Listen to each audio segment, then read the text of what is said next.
Bismillahirrahmanirrahim. Assalamualaikum warahmatullahi wabarakatuh. Apa khabar pelajar-pelajar yang Ustaz kasih sekalian? Diharap semua dalam keadaan sihat dan semangat dan juga ceria untuk meneruskan pembelajaran pada hari ini. Jadi pada petang ini insya-Allah pelajaran kita adalah tauhid. Okey, kita akan belajar tauhid dan kita akan habiskan tajuk yang kedua pada hari ini insya-Allah dengan izin Allah, iaitu tentang sifat-sifat wajib bagi Allah. Baik, pelajar-pelajar ingatlah kita ada berapa semua sekali sifat wajib bagi Allah? Semua sekali ada 20 sifat wajib dari sifat wajib bagi Allah, dan kita dah belajar 15 daripadanya. Okey, 15 daripada ni kita dah belajar, dan hari ni insya-Allah kita akan sambung daripada sifat yang ke-16 hinggalah sifat yang ke-20.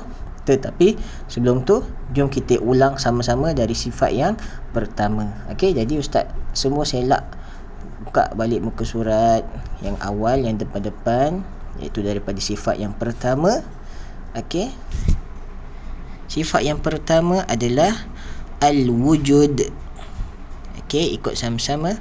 Al-wujud artinya ada. Okey, Allah ada.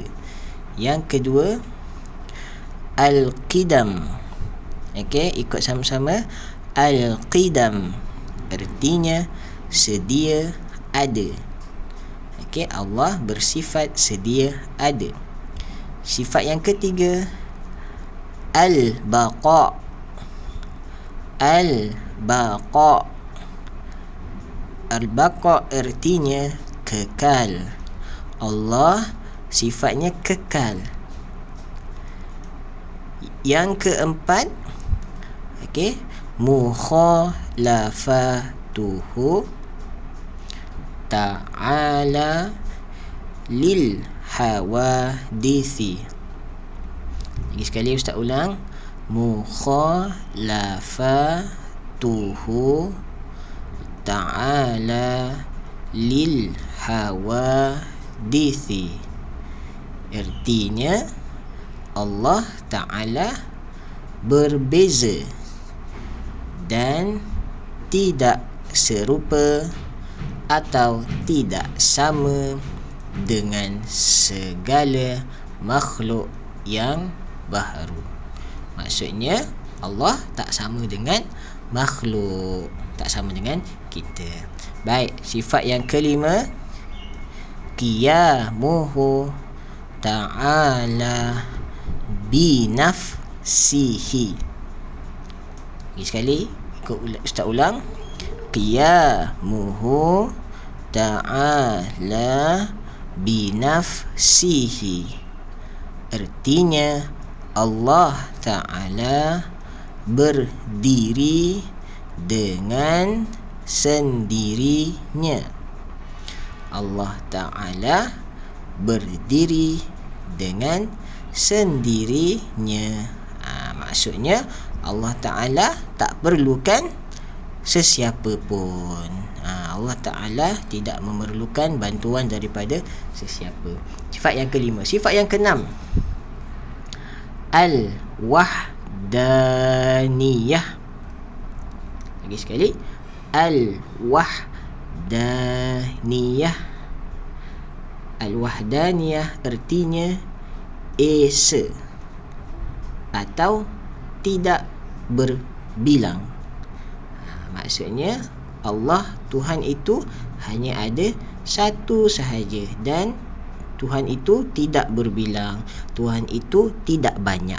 Jadi Allah Tuhan hanya ada satu sahaja, iaitu al-wahdaniyah. Sifat yang ketujuh, al-qudrah.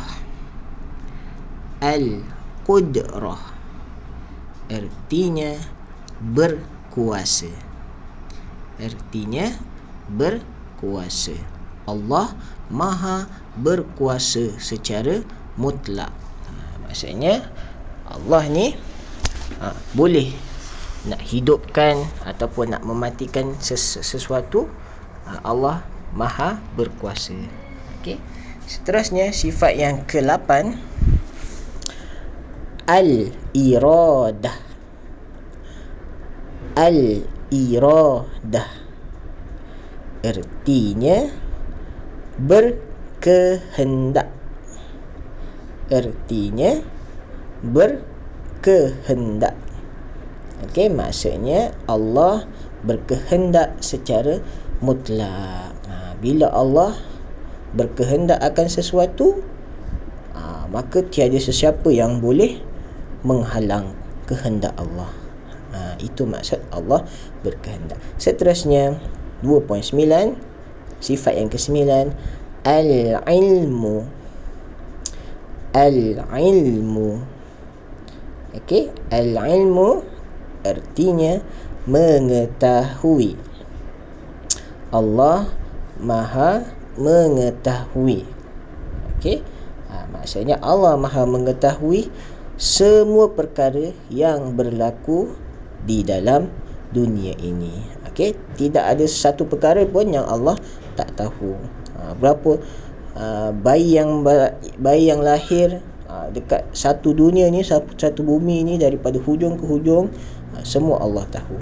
Okey, jadi pengetahuan Allah Ta'ala sangat hebat. Itu maksud sifat yang ke-9, iaitu al-ilmu. Seterusnya sifat yang ke-10, al-hayah. Al-hayah. Okey, al-hayah artinya hidup. Hayahi dal waw pa duk, hidup. Maksudnya Allah Maha hidup. Okey, Allah hidup, tidak memerlukan perantaraan. Contohnya macam kita, bila kita hidup, kita perlukan makan, perlukan minuman, tetapi Allah Ta'ala ni hidup tanpa perlukan apa-apa. Okey, baik, jadi sifat yang ke-10, al-hayah artinya hidup. Sifat yang ke-11, as-sam'u. As-sam'u. Okey, sifat as-sam'u artinya mendengar. Okey, artinya mendengar. Okey, jadi Allah Ta'ala Maha mendengar, sifatnya Maha mendengar. Cumanya Allah Ta'ala mendengar tanpa menggunakan perantaraan seperti telinga. Okey, kalau kita manusia, kita dengar guna telinga. Kalau tak ada telinga, kita tak boleh dengar. Tetapi Allah Ta'ala mendengar tanpa menggunakan perantaraan ataupun peralatan. Okey, baik, jadi as-sam'u artinya mendengar.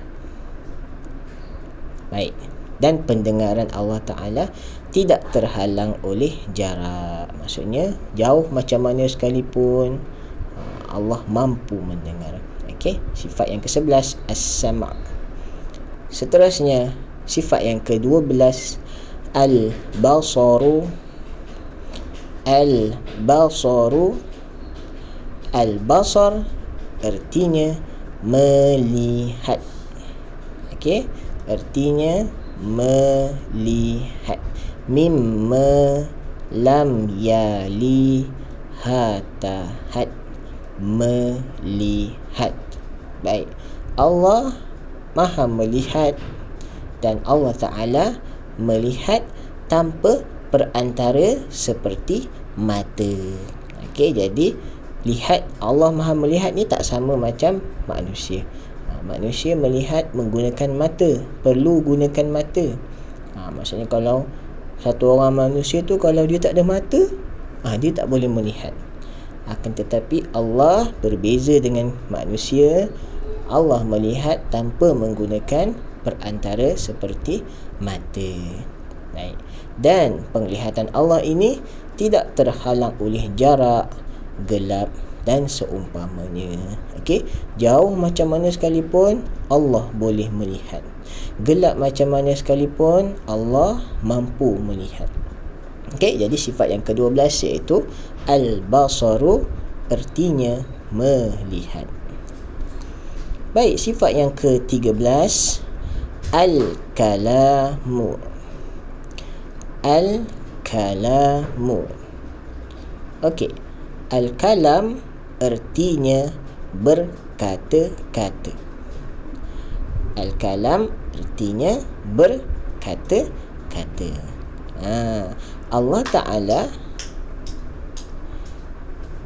Ta'ala bersifat dengan al-kalam, iaitu berkata-kata. Akan tetapi Allah Ta'ala berkata-kata tanpa perlu perantara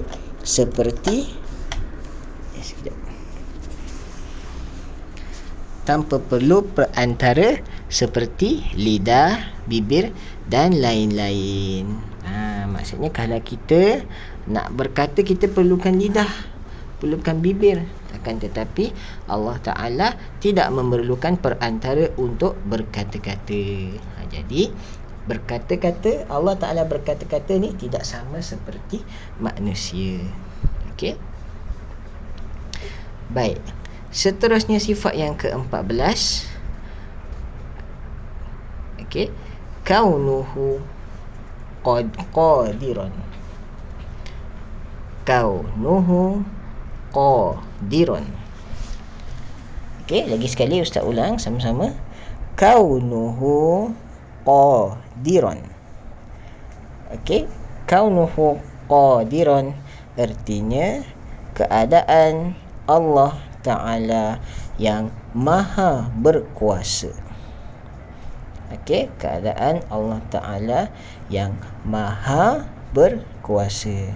Maksudnya Allah Ta'ala maha berkuasa, benar-benar berkuasa secara mutlak untuk mengadakan atau meniadakan. Bila Allah nak jadikan sesuatu, Allah berkuasa secara mutlak. Bila Allah ingin meniadakan sesuatu pun sama juga, Allah Ta'ala berkuasa secara mutlak. Okey, jadi itu maksud sifat yang ke-14 iaitu kaunuhu qadiran. Sifat yang ke-15 kaunuhu muridan. Kaunuhu muridan. Okey, artinya keadaan Allah Ta'ala yang maha berkehendak. Okey, keadaan Allah Ta'ala yang maha berkehendak. Okey, maksudnya Allah berkehendak, benar-benar berkehendak secara mutlak untuk menentukan sesuatu perkara. Okey, jadi sifat berkehendak Allah ni secara mutlak, tanpa ada halangan daripada mana-mana makhluk. Okey, itu sifat yang ke-15 iaitu kaunuhu muridan. Seterusnya dan kita akan terus sambung sifat yang kita ingin belajar pada hari ini, sifat ke-16 iaitu kaunuhu aliman. Lagi sekali, kaunuhu aliman. Kaunuhu aliman artinya keadaan Allah Ta'ala yang maha mengetahui. Okey, keadaan Allah Ta'ala yang maha mengetahui. Okey, maksudnya apa dekat sini? Maksudnya Allah Ta'ala benar-benar mengetahui secara mutlak semua perkara. Allah Ta'ala tahu secara mutlak semua perkara, sama ada yang telah, sedang dan akan berlaku. Maksudnya semua perkara sama ada perkara itu dah berlaku ataupun tengah berlaku sekarang ataupun akan berlaku. Allah Ta'ala tahu semua perkara secara mutlak. Okey, bezanya dengan kita makhluk, kita mungkin tahu perkara yang sudah berlaku ataupun sedang berlaku, tetapi manusia tidak tahu apa yang akan berlaku pada masa akan datang. Contohnya, tiada siapa yang tahu bila dia akan mati. Okey, tiada siapa yang tahu adakah hujan akan turun esok. Jadi manusia tidak mengetahui perkara yang akan berlaku, tetapi Allah tahu semua perkara yang dah berlaku, yang sedang berlaku atau yang akan berlaku. Sifat seterusnya yang ke-17, kaunuhu hayyan. Lagi sekali Ustaz ulang, kaunuhu hayyan. Kaunuhu hayyan artinya keadaan Allah Ta'ala yang maha hidup. Keadaan Allah Ta'ala yang maha hidup. Okey, penerangannya ada di sebelah. Maksud bagi sifat yang ke-17 adalah Allah Ta'ala benar-benar hidup secara mutlak tanpa permulaan dan kesudahan. Allah Ta'ala ni hidup secara mutlak tetapi tanpa permulaan dan tanpa kesudahan. Tanpa permulaan ni maksudnya tiada masa lahirnya. Maksudnya tak ada waktu lahir, tanpa permulaan. Dan tiada kesudahan maksudnya tiada kematian. Berbeza dengan manusia. Manusia bila hidup, dia ada permulaan, ada bila hari, bila tarikhnya dia lahir, dan ada kesudahan bila tarikhnya dia mati. Tetapi berbeza dengan Allah, dan tanpa perantaraan seperti nyawa, jasad dan lain-lain. Dan Allah hidup tidak memerlukan perantara, tidak memerlukan nyawa, tak memerlukan jasad. Kalau kita manusia, bila kita hidup maksudnya kita masih ada nyawa, kita perlukan jasad, tetapi Allah tidak memerlukan perantara. Okey, jadi itu adalah sifat yang ke-17, iaitu kaunuhu hayyan, Allah maha hidup secara mutlak. Baik, sifat yang ke-9, sifat yang ke-18, kaunuhu sami'an. Kaunuhu sami'an. Baik, kaunuhu sami'an artinya keadaan Allah Ta'ala yang maha mendengar. Okey, keadaan Allah Ta'ala yang maha mendengar. Baik, apakah maksudnya? Maksudnya Allah Ta'ala benar-benar mendengar tanpa perantaraan seperti telinga dan lain-lain. Maksudnya Allah Ta'ala benar-benar mendengar, tetapi Allah tak perlukan perantara macam telinga. Kalau kita mendengar, kita perlukan telinga, tetapi Allah tidak memerlukan perantaraan. Okey, sifat yang ke-18, kaunuhu sami'an, keadaan Allah Ta'ala yang maha mendengar. Seterusnya, sifat yang ke-19, kaunuhu basiran. Lagi sekali, sama-sama kita ulang, kaunuhu basiran. Okey, kaunuhu basiran artinya keadaan Allah Ta'ala yang maha melihat. Okey, keadaan Allah Ta'ala yang maha melihat. Okey, apakah penerangannya? Okey, penerangannya, Allah Ta'ala benar-benar melihat secara mutlak tanpa perantaraan seperti mata dan lain-lain. Maksudnya Allah Ta'ala melihat tetapi tidak memerlukan perantara seperti mata. Tak macam kita manusia, kita melihat menggunakan mata. Ada orang melihat menggunakan mata dan menggunakan cermin mata. Contohnya macam ustaz lah. Ustaz guna cermin mata, ustaz guna mata dan guna cermin mata baru boleh melihat. Tetapi Allah tidak memerlukan mata untuk melihat. Baik. Dan itu sifat yang ke-19, iaitu kaunuhu basiran, keadaan Allah Ta'ala yang maha melihat. Seterusnya, sifat yang terakhir bagi pelajaran yang kedua, iaitu kaunuhu mutakalliman. Sekali lagi, sama-sama kita ulang.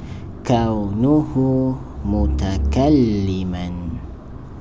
Okey, yang mana maksudnya adalah keadaan Allah Ta'ala yang maha berkata-kata. Okey, keadaan Allah Ta'ala yang maha berkata-kata. Apakah penerangannya? Mari kita baca dekat sini. Allah Ta'ala benar-benar berkata-kata tanpa perantaraan seperti lidah, bibir dan lain-lain. Jadi maksudnya di sini Allah Ta'ala ni bersifat dengan berkata-kata. Akan tetapi Allah Ta'ala berkata-kata tanpa menggunakan perantara seperti lidah, bibir, mulut, gigi. Tak sama macam kita. Kita manusia, kita bila nak cakap, kita kena ada lidah, kena ada mulut, kena ada bibir, kena ada